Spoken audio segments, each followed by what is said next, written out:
ஹல்லேலூயா. Good morning. விடிஞ்சிருச்சுங்க, எழுந்துட்டீங்களா? வாங்க தேவனுடைய வார்த்தையை தியானிக்கலாம். இந்த முழு நாளுக்காக தேவ கிருபைக்காக நாம் வேண்டிக் கொள்ளலாம். எங்கள் வெளிநாடுகள்ல இருந்து பார்த்துக்கிட்டு இருந்தா ஒருவேளை இது உங்களுக்கு ஈவினிங்கா இருக்கலாம், மத்தியானமா இருக்கலாம், அல்லது வேறொரு சமயமாக இருக்கலாம். பரவாயில்ல, எந்த நேரமாக இருந்தாலும் இயேசுவின் வார்த்தைகளை ஆரம்பித்து நாள் முழுவதும் தியானிப்பது நமக்கு மிகவும் நல்லது.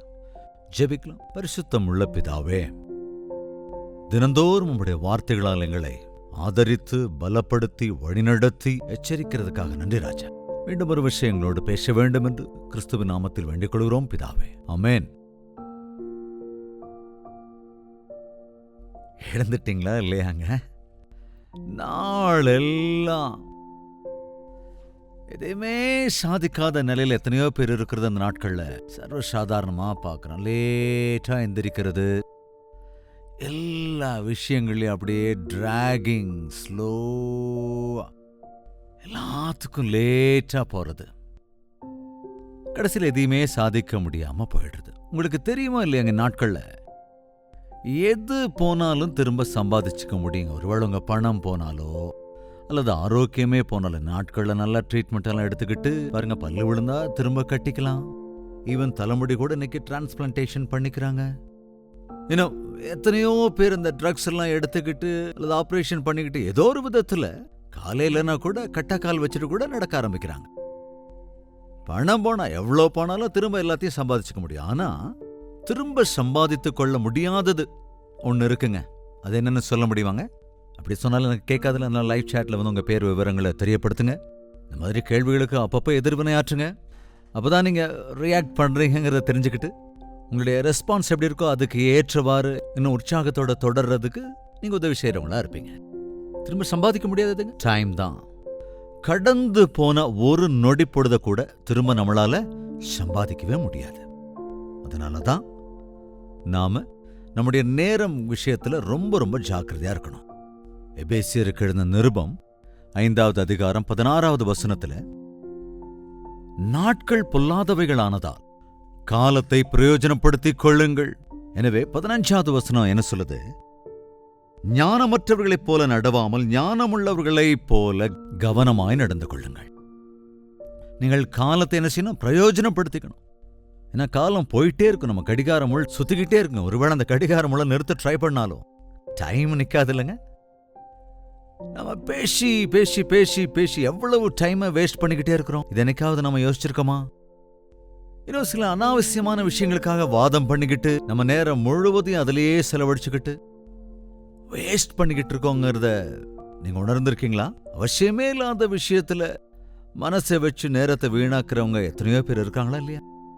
இன்னைக்கு சோசியல் மீடியால தலையை நுழைச்சு பார்வையை ஓட விட்டா மணிக்கணக்கா வீணாகுதுங்கிறத உணராம எத்தனை பேர் இன்னைக்கு தங்களுடைய நேரத்தை வீணடிச்சுக்கிட்டே இருக்காங்க. வீடியோ கேம்ஸ் மூலமா எவ்வளவு நேரம் விளையாடினாலும் அதனுடைய பிரெயினுக்கு என்ன பிரயோஜனம்? உன் மனசு, உன்னுடைய கண்ணு எல்லாமே கெட்டு போகுதே. அதே ஒரு பிளே கிரவுண்டுக்கு போய் கொஞ்ச நேரம் விளையாடினா அட்லீஸ்ட் கேலரிஸ் ஆவது பேர்னாகும், சரீரம் கொஞ்சம் சுறுசுறுப்பா இருக்கும், மனசும் கூட ரொம்ப தெளிவா இருக்கும். ஆனால் மனிதனின் நாட்கள்ல சாப்பாட்டுக்காக நேரத்தை செலவழிக்கிறான், தூக்கத்துக்காக நிறைய நேரத்தை செலவழிக்கிறான், வீணான வார்த்தைகளை நிறைய நேரத்தை செலவழிக்கிறான். நாம் தேவனுடைய பிள்ளைகளா இருந்தா நமக்கு அருளப்படுகிற நேரத்தை ரொம்ப ஜாக்கிரதையா கையாளுவோம். மோசே ஒரு இடத்துல சொல்லுவதை போல, எங்களுக்கு ஞான இருதயத்தை அருளுங்க தேவனே. நேரம் எவ்வளவு போயிடுச்சு, வருடங்கள் எவ்வளவு கடந்து விட்டது, நான் என்ன சாதித்தேன், எத்தனை விஷயங்களில் தேவனுடைய திட்டத்தை நிறைவேற்றியிருக்கிறேன் என்று அவ்வப்பொழுது நாம பரிசோதித்துக் கொண்டே இருக்க வேண்டும். சிலவர் பர்த்டே எல்லாம் ஞாபகம் வச்சுக்க கூடாதும்பாங்க. அதாவது செலிப்ரேஷனை ரொம்ப ஆர்ப்பாட்டமா செய்யக்கூடாதுங்கிறது உண்மைதான். பர்த்டே நினைவுல வச்சுக்கிட்டு அன்னைக்கு ஒரு ஸ்தோத்திர கூட்டம் வச்சுக்கிறதுல என்ன தப்பு இருக்கு? அப்படி செய்வதனால எனக்கு எவ்வளவு வயசாயிருச்சே, நான் என்னெல்லாம் சாதிச்சிருக்கிறேன், இத்தனை வருடங்கள் என் வாழ்க்கையில் கடந்து போயிற்றே, நான் எப்படி வாழ்ந்தேன் என்று பரிசீலிக்கிறது நல்ல நேரம் அல்லவா? அது மட்டுமின்றி தேவன் எனக்கு இத்தனை வருடங்களில் எத்தனை நன்மைகளை செய்திருக்கிறார், எப்படி மரணத்திலிருந்து தப்புவித்தார் என்பதையெல்லாம் நினைவு கூர்ந்து ஆண்டவரை துதிப்பது நல்லதல்லவா? நம்முடைய நேரங்களிலே அங்கங்கே எல்லைகளை வகுத்துக் கொண்டு நிதானித்து யோசிக்க வேண்டும். மாலை 4 மணி ஆகிவிட்டதே, என்ன செய்தேன் இதுவரைக்கும்? ராத்திரி 12 மணி ஆகிவிட்டதே, என்ன சாதித்திருக்கிறேன்? எப்படியெல்லாம் நேரத்தை வீணடித்திருக்கிறேன்? பரிசோதிக்க வேண்டும். நாட்கள் பொல்லாதவைகளானதுனால நாட்கள்ல கவனிங் எப்படி இருக்கு? ஒரு காலத்துல நேரம் போகணும்னா ரொம்ப ஸ்லோவா போற மாதிரி இருக்கும் உலகமே. ஆனா இப்ப எல்லாம் வேகம் வேகம் வேகம். Fast food, fast, super fast.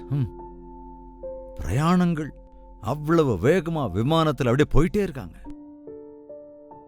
சமயம் போயிட்டே இருக்கு. நீர்க்குமிழியை போல நேரம் போய்விடுகிறது. நீர்க்குமிழியை பிடிக்க முடியாதுல்ல. கவனிங்க, நம்முடைய நேரத்தை பிரயோஜனப்படுத்திக் கொள்ள வேண்டும். ஒரு மணி நேரத்தையாவது தேவனுக்காக நீ இன்வெஸ்ட் பண்ணனா, அவருடைய வீட்டில் ஒரு நாளை செலவிடுவது, அவருடைய பிராகாரங்களில் ஒரு நாள் இருப்பது 1000 நாளை பார்க்கலாம் நல்லது என்று பக்தன் சொல்லுகின்றான். அநேக நேரங்களில் நாம ஜெபிப்பதற்கான நேரம் செலவிடுவது வேஸ்ட்னு நினைக்கிறோம். ஜெபத்திலே கழிக்கிற டைம் தான் நமக்கு சேவிங் டைம், நமக்கு பிரயோஜனமுள்ள டைமாக மாறுகிறது. நாம் ஜெபிக்கும் போது பிற அனாவசியமான காரியங்களுக்காக செலவிடும் நேரத்தை ஆதாயப்படுத்திக் கொள்கிறோம். ஜெபம் எப்பொழுதுமே கூட waiting on the presence of the Lord. It is not a wasting time. கர்த்தருக்கு காத்திருக்கிறவர்களோ புது பலன் அடைவார்கள். நம்முடைய நேரத்தை பிரயோஜனப்படுத்திக் கொள்வதென்றால் எனக்கு தெரிந்து தேவனுடைய சன்னதியில் இருக்கிற ஒவ்வொரு நொடி பொழுதையும் நான் ஆதாயப்படுத்திக் கொள்கிறேன். நான் சேமித்துக் கொள்கிறேன். என் ஆசீர்வாதத்திற்காக நான் செலவிடுகிறேன். தேவனுடைய வார்த்தைக்குள்ளாக நான் செலவிடுகிற நேரம் எல்லாமே கூட என்னுடைய எதிர்காலத்திற்கு தேவையான தேவ ஞானத்தை, தேவனுடைய கிருபை, அவருடைய வல்லமையை பெற்றுக்கொள்வதற்கு நான் அதை ஆதாயப்படுத்திக் கொள்ளுகிறேன். எவ்வளவு கஷ்டப்பட்டு சமைச்சு நீ எவ்வளவுதான் சாப்பிட்டாலும் 2வது நாள் திரும்ப பசி எடுக்கும் தானே? தேவனுடைய வார்த்தையில சந்தோஷிக்கிறவர்கள், இரவும் பகலும் தியானிக்கிறவர்கள் எவ்வளவு திருப்தியா இருக்கிறாங்க. நான் தருகிற ஜீவ தண்ணீரை பருகுகிறவனுக்கு தாகம் இருக்காது, நான் தரும் ஆகாரத்தை உண்ணுகிறவனுக்கு பசி எடுக்காது என்று சொல்லுகிறாரு. மனுஷன் அப்பத்தினால் மாத்திரமல்ல, கர்த்தருடைய வாயிலிருந்து வருகிற ஒவ்வொரு வார்த்தையினாலும் அவன் பிழைப்பான். நீங்கள் நிச்சயமில்லாத ஆகாரத்திற்காக கஷ்டப்படுறீங்க, ஆனால் நிச்சயமான ஆகாரத்துக்காக கஷ்டப்படுங்க. இந்த உலகத்துல பொருட்கள் எல்லாம் அழிந்து போற பொருட்களுங்க. நம்ம எவ்வளவுதான் சம்பாதிச்சாலும் போகும்போது எல்லாத்தையும் விட்டுட்டு தானே போயாகணும். நம்முடைய வாழ்க்கையில நித்தியமா இருக்கக்கூடிய நிரந்தரமான ஆசீர்வாதத்தை தரக்கூடியவைகளுக்காக நேரத்தை செலவிட வேண்டும். நாம் தேவனுடைய மகிமைக்கு ஏதுவாய் வாழ்வதென்பது ரொம்ப முக்கியம். அதே சமயத்துல தேவன் நமக்கு சில கடமைகளை தந்திருக்கிறார். தாயாக, தந்தையாக, பிள்ளைகளாக, ஸ்டூடெண்ட்ஸாக, ஒரு சிறு பிள்ளையாக எந்த சமயத்துல நாம என்ன செய்யணுமோ அதை செய்கிற நாளிலே நம்முடைய வாழ்க்கை பாக்கியம் உள்ளதாகும். எந்தெந்த நேரத்துல எந்தெந்த வேலையை நாம செய்யணுமோ அந்தந்த நேரத்துல அந்தந்த வேலையை நாம செய்யலன்னா அது எதுவும் சரியா வராதில்ல. நேரம் தவறி எந்த வேலையை செய்தாலும் அது கட்டாயம் சரியா வரவே வராது. இப்படி ஒதுக்கப்பட்ட நேரத்துல எல்லாத்தையும் வீணாக்கிட்டு கடைசியில வயசான காலத்துல எல்லாத்தையும் இழந்து போய் கடன்ல மாட்டிக்கிட்டு அப்போ ஐயோன்னு சொன்னா பிரயோஜனம் இல்லையே. நாட்கள் பொல்லாதவைகள் ஆனதுனாலே ஞானமற்றவர்களைப் போல நடவாமல் கவனிங்க. காலத்தை பிரயோஜனப்படுத்திக் கொண்டு ஞானமுள்ளவர்களைப் போல கவனமாய் நடக்க வேண்டும். ஒவ்வொரு வினாடியையும் பிரயோஜனப்படுத்திக்கணுங்க. நாம எவ்வளவு வேகமா இந்த உலகத்துல உலக பிரகாரமானவர்களுக்காக படுகிற முயற்சிகளை நாம நிறுத்திக்கிறோமோ அதே போல அவ்வளவுக்கு அதிகமா தேவனுடைய பாதத்தின் அருகே அமர்ந்து ஆவிக்குரிய சிந்தை உள்ளவர்களாக இருக்க நாம் கற்றுக்கொள்வது ரொம்ப ரொம்ப நல்லது. மார்த்தா எத்தனையோ வேலையை வச்சுக்கிட்டு ரொம்ப அவசரப்படுறா. ஆனால் மரியாள் ஆண்டவருடைய பாதத்தின் அருகே உட்கார்ந்த போதனையை கேட்டுக்கிட்டு இருந்தா. மார்த்தாவுக்கு அது ரொம்ப கஷ்டமா இருந்தது. நான் ஒருத்தி மாத்திரம் இவ்வளவு வேலை செஞ்சுக்கிட்டு இருக்கேன், அவளை எனக்கு உதவி செய்ய சொல்லுங்க ஆண்டவர் என்று சொல்லுவதை போல சொன்னபோது ஆண்டவர் அங்கே சொன்னார், மார்த்தாளே, நீ அநேக காரியங்களுக்காக கலங்குகிறாய், மரியாளோ நல்ல பங்கை தெரிந்து கொண்டாள். பணி பணி பணி பணி பணி. இன்னைக்கு நிறைய பேர் ஞாயிற்றுக்கிழமை ஏன் சர்ச்சுக்கு வரலன்னா பணிங்க. வெள்ளிக்கிழமை உபவாச கூடுகைக்கு என்னங்க வரல? ஐயோ டியூட்டிங்க.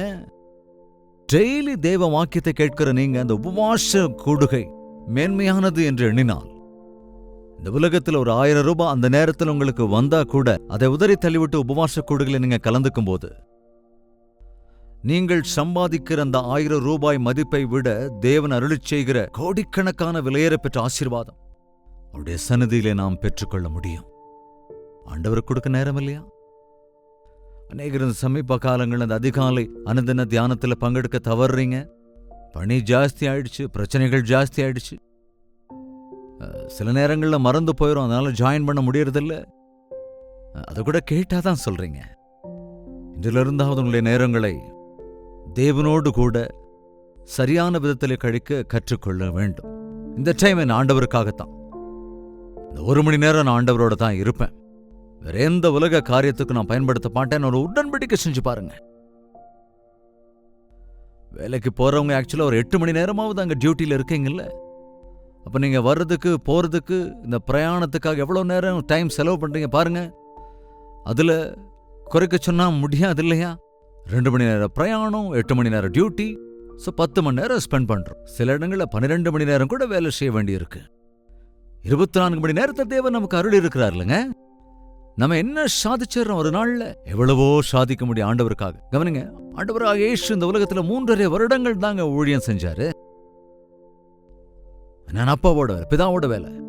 என்னுடைய பிதாவின் பணியை நான் முடிப்பதுதான் என்னுடைய வேலை. இந்த 3.5 ஆண்டுகள் செய்த அவருடைய போதனைகள் இந்த நாள் வரைக்கும் கோடிக்கணக்கான போதகர்களுக்கு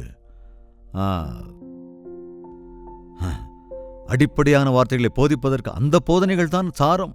அவருடைய போதனைகளால தான், அவருடைய வார்த்தைகளால தான் இன்றும் தேவ வார்த்தைகளை உங்களுக்கு போதிக்க முடிகிறது. அந்த 3.5 வருட காலம் அவர் கற்றுக் கொடுத்த அந்த பாடங்கள், காண்பித்த முன்மாதிரி, வாழ்ந்த வாழ்க்கை பிரபஞ்சத்திற்குள்ளே பேர்பட்ட தாக்கத்தை உருவாக்கியிருக்கு.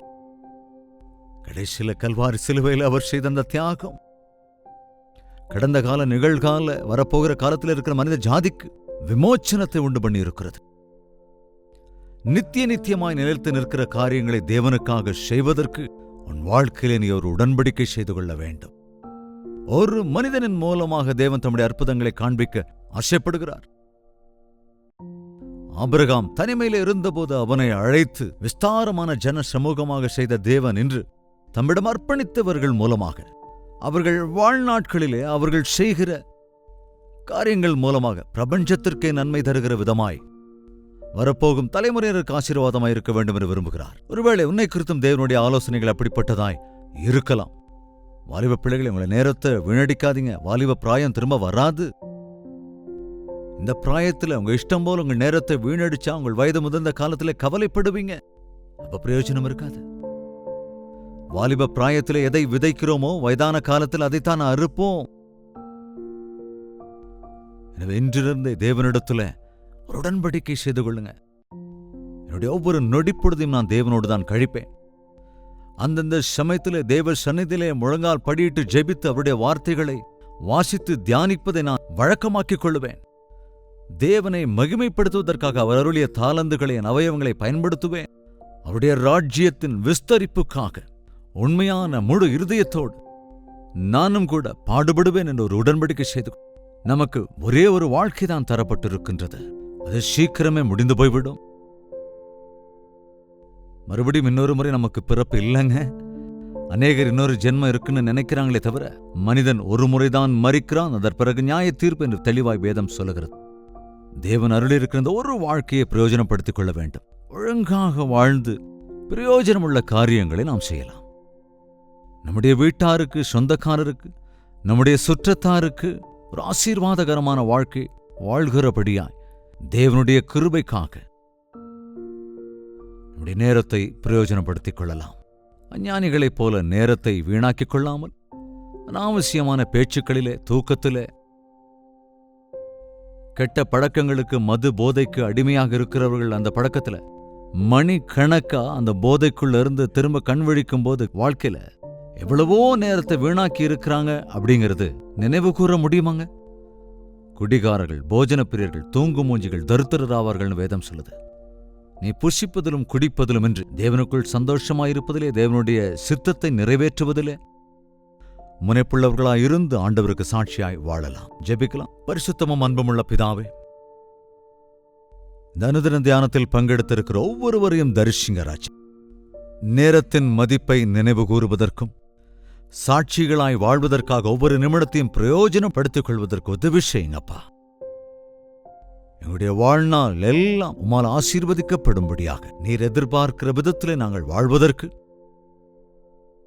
அநேகருக்கு ஆசீர்வாதகரமாய் பிரயோஜனகரமாய் ஒரு நல்ல வாழ்க்கையை வாழ்ந்து நீர் எங்களுக்கு ஒப்படைத்த பொறுப்புகளை நிறைவேற்றுவதற்கும் எங்கள் ஒவ்வொருவருக்கும் நீர் சகாயம் செய்ய வேண்டும் என்று கிறிஸ்துவின் நாமத்தில் வேண்டிக் கொள்கிறோம் பிதாவே.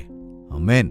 நம்முடைய கர்த்தராகிய இயேசு கிறிஸ்துவினுடைய கிருபையும் பிதாவாகிய தேவனுடைய அன்பும் பரிசுத்த ஆவியின் ஐக்கியமும் சந்தோஷமும் சமாதானமும் இந்த அனுதின தியானத்தில் ஒருமனப்பட்டுள்ள ஒவ்வொருவரோடும் இன்றும் என்றும் சதா காலங்களிலும் தங்கி தரித்திருப்பதாக. ஆமென். தேவனுக்கு ஸ்தோத்திரம். உங்கள் ஜெப தேவைகள் பாரங்களே கீழ்காணும் எண்ணிற்கு டெக்ஸ்ட் அல்லது வாய்ஸ் மெசேஜ் மூலமாக வாட்ஸ்அப்பில் தெரிவியுங்கள். தேவனுக்கு சுத்தமானால் நாளை அனுதின தியானத்தில் மீண்டும் சந்திக்கலாம். அதுவரைக்கும் தேவனுடைய மகா கிருபை உங்களுக்கு துணையாயிருப்பதாக. பெங்களூரு மற்றும் அதன் சுற்று வட்டார பகுதியில் இருப்போருக்கு ஒரு நற்செய்தி. ஆண்டவருக்கு சித்தமானால் வருகிற ஜூன் 17 அன்று ஒன் டே கெட் டுகெதர் ஒன்றை பெங்களூரிலே ஏற்பாடு செய்திருக்கிறோம். உங்களில் அநேகமானோரின் வேண்டுகோளுக்கு இணங்க உங்களை நேரடியாக சந்திக்கிறதற்கும் உங்களுக்காக ஜெபிக்கிறதற்கும் தேவனுடைய வார்த்தைகளை பகிர்ந்து கொள்ளுகிறதற்கும் பெங்களூருக்கு வருகிறோம். இந்த நாளை நீங்கள் குறித்து வைத்துக் கொள்ளுங்கள். ஜூன் 17 மதியம் 2 மணியிலிருந்து மாலை 5 மணி வரைக்கும், மீண்டும் 6 மணியிலிருந்து 10 மணி வரைக்கும் 2 செஷன்ஸாக இந்த ஒன் டே கெட் டுகெதர் ஏற்பாடு செய்திருக்கிறோம். வாருங்கள், பங்கு பெறுங்கள், தேவ ஆசீர்வாதத்தை பெற்றுச் செல்லுங்கள். முகமுகமாய் உங்களை சந்திக்கிறதற்கும் தனிப்பட்ட விதத்தில் உங்களுக்காக ஜெபிக்கிறதற்கான வாய்ப்பையும் தாருங்கள். நினைவில் வைத்துக் கொள்ளுங்கள், ஜூன் 17 மதியம் 2 மணியிலிருந்து 5 மணி வரைக்கும், மீண்டும் 6 மணியிலிருந்து இரவு 10 மணி வரைக்கும் 2 செஷன்ஸாக ஒன் டே கெட் டுகெதரை பெங்களூரிலே ஏற்பாடு செய்திருக்கிறோம். இடத்தை குறித்துக் கொள்ளுங்கள். Hudson community centre, CSI compound, opposite to Mitralaya girls high school, near corporation circle, Bengaluru. இன்னும் மேலதிக தகவல்கள் தேவை என்றால் 8939393939 என்ற நம்பருக்கு கால் செய்யுங்கள். அல்லது திரையில் காண்பிக்கப்படுகிற எண்களுக்கு நீங்கள் வாட்ஸ்அப் மெசேஜை அனுப்பி வைக்கலாம். தேவையான தகவல்களை பெற்றுக்கொள்ளலாம். கண்டிப்பா வருவீங்களா?